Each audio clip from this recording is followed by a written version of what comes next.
আপনার বিবি দুনিয়ায় থাইকা কবরের আযাবের আযাবে কামছে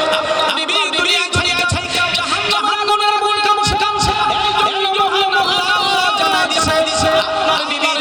তাম জীবনের সোনার সোনা আল্লাহ মাফ করে দিছে শুধু তাই নয় নিয়তরা পর্যন্ত এখানে দাঁড়িয়ে আছে বিবির কবরের পাশে দাঁড়িয়ে আছেন কারণ আল্লাহ রাসূল সাহাবে চলে গেছে আমার বিবির ওয়াদা ছিল আমি দীর্ঘ দাঁড়িয়ে থাকব মন কারণে যখন করবে আমার নবী যদি প্রশ্নের জবাব দিতে না পারে আমি নিজে তার পক্ষ থেকে সত্যতা দিয়ে দেই বলতেছে নবী গো টেনশন করার নাই কবরের পাশে কবরস্থান করার দরকার নেই আপনি চলে যান আল্লাহ রাব্বুল আলামিন আমার আল্লাহ দয়া করে তিনটা জবাবের ব্যবস্থা করে দিয়েছি শুধু তাই নয় বিবির কবরটাকে মহান আল্লাহ জান্নাতের বাগান বানায়া দিয়েছে আল্লাহু আকবার বলে নামাজ ছাড়া কোনো গতি নেই নামাজ পড়তে হবে নামাজ যে পড়বে তার কবরের ভিতরে আযাব হবে না নবী নিজে বলেন কেন নবী নিজে বলেন এরপরে তিন নম্বর হলো পুরস্কারের ভিতরে পুরস্কার হলো আল্লাহ হাবিব বলেন যে বান্দা নামাজ পড়বে কিয়ামতের ময়দানে আমার আল্লাহ খুশি হইয়া নামাজি বান্দা ডান হাত দিয়ে নামাজ দিয়ে দিব ويعطيه الله كتابه بيمينه ويمر على الصراط كالباب চার পুরস্কারটা আল্লাহ হাবিব বলেন দুনিয়ার মানুষেরা যখন তুফান শুরু হয়ে যায় আকাশে বিজলি চমকায় কিন্তু দেখি বিজলিটা আর যেতে কয়েক মিনিট লাগে রে ভাই এক মিনিট লাগে না সেকেন্ডের শেষ আল্লাহ হাবিব বলেন সাহাবীরা কোন যদি ফুল সাত পায়ে হেঁটে দুনিয়া হাইটা এইভাবে যদি হেঁটে পায় 30,000 বছর সময় লাগবে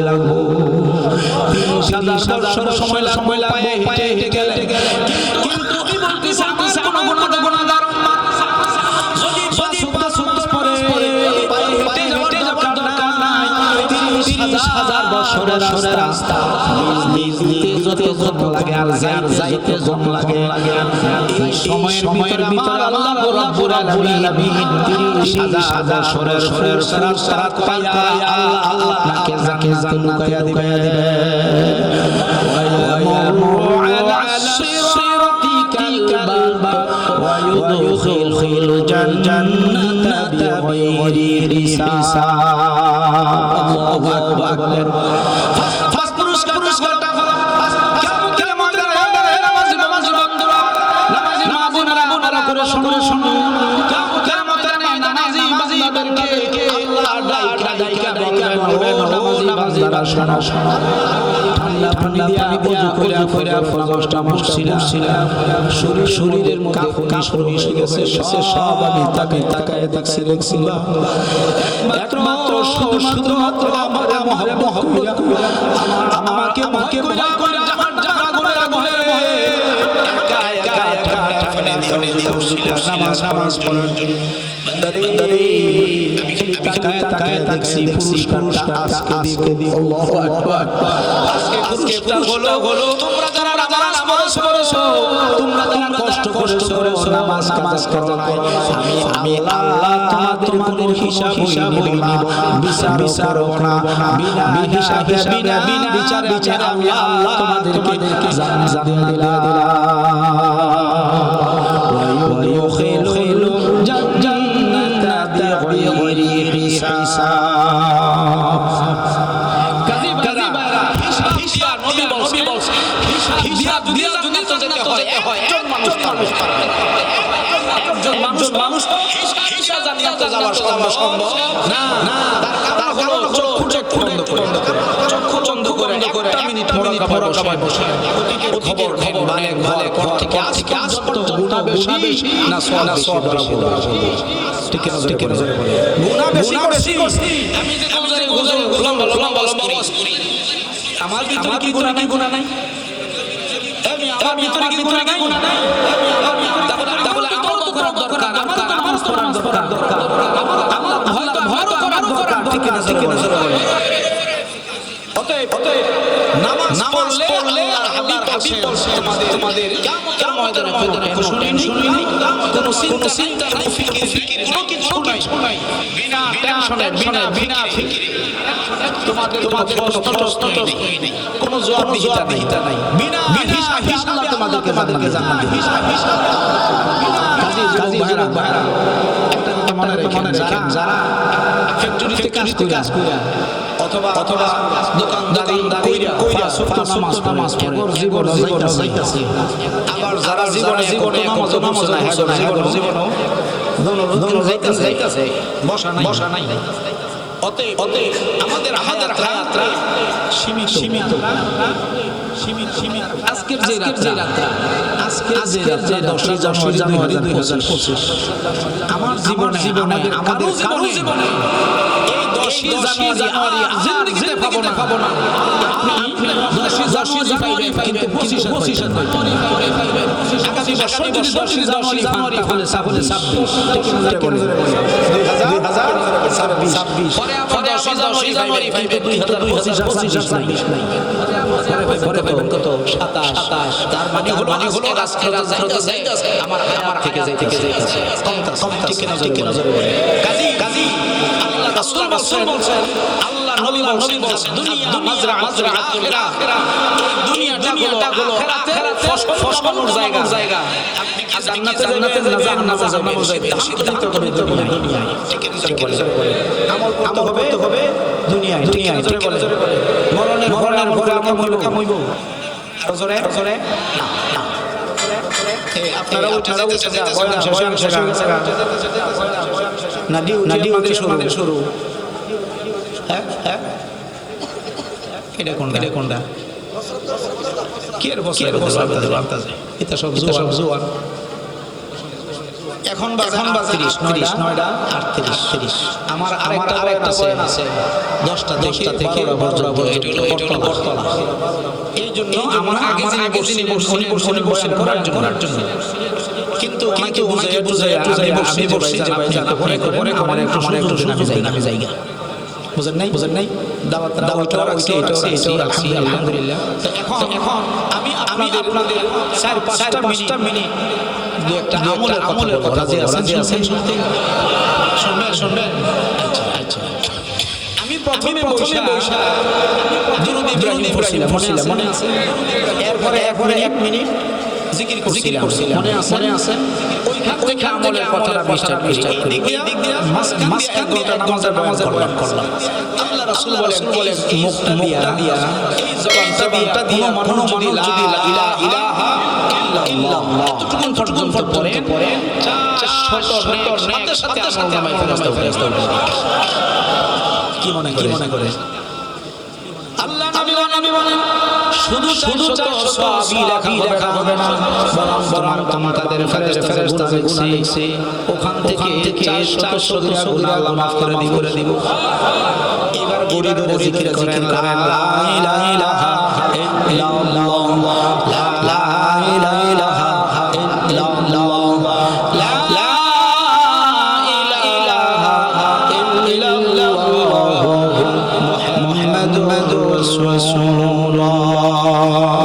সাল্লাল্লাহু আলাইহি ওয়াসাল্লাম এখন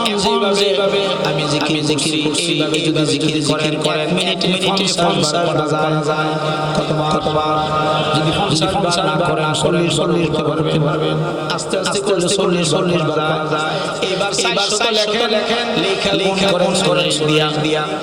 400 লেখা এবার কি করবেন গুণ করবেন তো 40 দিয়ে গুণ যাবে 16000 গুনাহ আল্লাহ maaf করে দিয়েছে 16000 আমল নামায় জয় গেছে আর যদি দ্রুত জিকির করেন 400 লেখা গুণ 50 দিয়ে সমান দেখবেন 20000 আমল নামায় লেখা হয়ে গেছে 20,000 সগীরা আল্লাহ আমার থেকে করে দিছে মিনিট কয়টা আরো জোরে তাহলে আমাদের একটা মিনিটের দাম আছে মিনিটের দাম আছে আমাদের এই এলাকা অনেক যুবকরা ক্যারাম খেলতে গিয়া ঘর কাটায় কাটাইছে সত্য মিথ্যা আল্লাহ তোমার বানাইছে ক্যারাম বোর্ড খেলার জন্য আরে বন্ধু না আল্লাহ বানাইছে ইবাদত কইরা এরপরে গুনাহ মাফ করায়া সওয়াবের ঘাটতি লইয়া কবরে যাওয়ার জন্য আল্লাহ বানাইছে তুমি মন সময়টা ঘন্টা তুমি কাটায় দিতেছো আল্লাহ দুনিয়া মাজরাতুল আখিরাহ এই দুনিয়াটা হলো আখিরাতের ফসল জায়গা আল্লাহু আকবার আরেকটা কথা বলি বুখারী শরীফের হাদিস ইদা ইনসান কাতানহু আনহু মানুষ যখন মরে যায় দলে দোষে ইল্লা দিয়াস্তাসনা করছে কলের দরজা শেষ মিন সালাসা তিনটা দুনিয়া যদি করেন কিয়ামত পর্যন্ত নামাজ জারি থাকবে আলহামদুলিল্লাহ আপনি যদি আপনার সন্তানকে মাদ্রাসায় দিনী শিক্ষা দেন কোরআনের হাফেজ যদি আপনি মরে গেলে আপনার ছেলেটা কোরআন শরীফ করতেছি তেলাওয়াতের সওয়াবের একটা অংশ আপনার আমায় ফরতে গিয়ে জমা হবে শুধু তাই না আল্লাহর হাবিব বলেন আল্লাহর হাবিব সালিহিন নেক্সট সন্তান ওই সন্তান যে সন্তান মরণের পরে তোমার জানাজায় কি করতে পারবো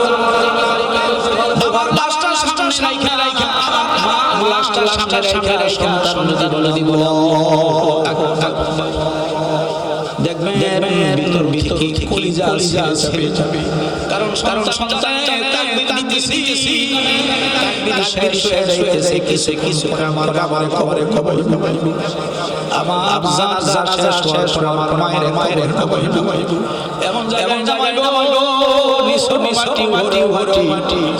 ডানে মাটি আর কোনদিন মায়ের কবরে দেখতে এই যে কানেকশন রক্তের কানেকশন যোগাযোগ আছে মা আর বেটা বাবা আর বেটা আল্লাহ হাবিব বলেন ওই সন্তান জানাজার নামাজ পড়াইতে গিয়ে চোখ দিয়া পানি বেয়ে যায়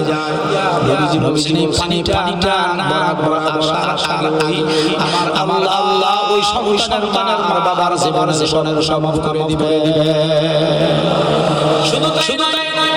যদি কবরের জগতে চলে যায় এরপরে যদি সন্তান আল্লাহর দরবারে মোনাজাত যদি বলে রব্বি রহমহুমা কামা রব্বায়ানি সগীরা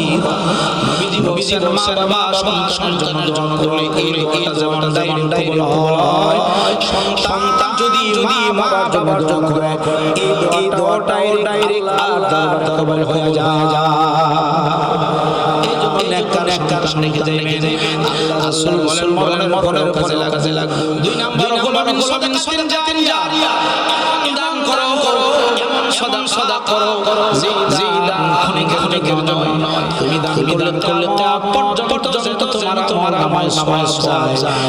এরকম দান সর্বসর্বটা হাদিসটা তিরমিজি শরীফে আল্লাহ রাসূল বলেন এক নাম্বার হলো আল্লাহর ঘর যে ঘরের ভিতরে বান্দা একত্রিত হইয়া নামাজ পড়ে এটা হলো আমার আল্লাহর ঘর ঠিক না আল্লাহর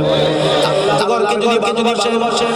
আল্লাহর ঘরের ভিতরে যদি আপনারা করেন আল্লাহ বলেন আমার লোক সুবহানাল্লাহ আপনি যদি মসজিদ ফাস্ট টাকা দিলেন রাসূল বলেন মান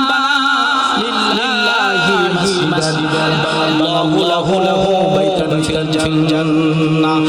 আমার আল্লাহর খুশি হইয়ারে ফাস্ট টাকার বিনিময়ে জান্নাতের ভিতরে বালাখানা বানায় দেয় সুবহানাল্লাহ সাতটা হলো সকল সদকে জারিয়া বানাই দিলেন সদকে জারিয়া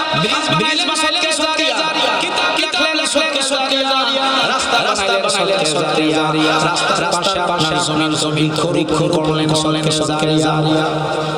মাদ্রাসা দিলেন সত্যি জারিয়া অনেকগুলো মানুষ কিন্তু বসবাস করে পানির ব্যবস্থা নাই আপনি একটা টিউবওয়েল বসায় দিলেন ব্যবস্থা করে দিলেন রাসূল বলেন সত্যি জারিয়া সবচেয়ে বড় জারিয়া হলো যেই বান্দা আল্লাহর ঘরের ভিতরে আল্লাহর সাথে তার সম্পর্ক হয়ে যায় আল্লাহু আকবার বলেন আল্লাহ কাজী এই কাজটা যদি আপনি 5 টাকা যে কোনো মসজিদে নামাজ পড়লেন মনে করুন বের হওয়ার সময় দেখলেন দাম লেখা এখানে আপনার এই পান খাওয়ার জন্য 10 টাকা ছিল এখান থেকে টাকা ভিতরে ফেলাইলেন অলরেডি আমার মা মারা গেছে বাবা মারা গেছে তাদের মুখরাতে 5 টাকা দিলাম আল্লাহ রাসূল বলেন সওয়াব তুমি যে তোমার বাবার জন্য দিলে সওয়াব তুমি যে তুমিও পর্যন্ত সওয়াব মসজিদ কিয়ামত পর্যন্ত সওয়াব পাইবা কিয়ামত পর্যন্ত জোরে বলছো সুবহানাল্লাহ এই কাজটা কি আমরা করে যেতে পারবো না দুনিয়া ইনশাআল্লাহ বলেন ইনশাআল্লাহ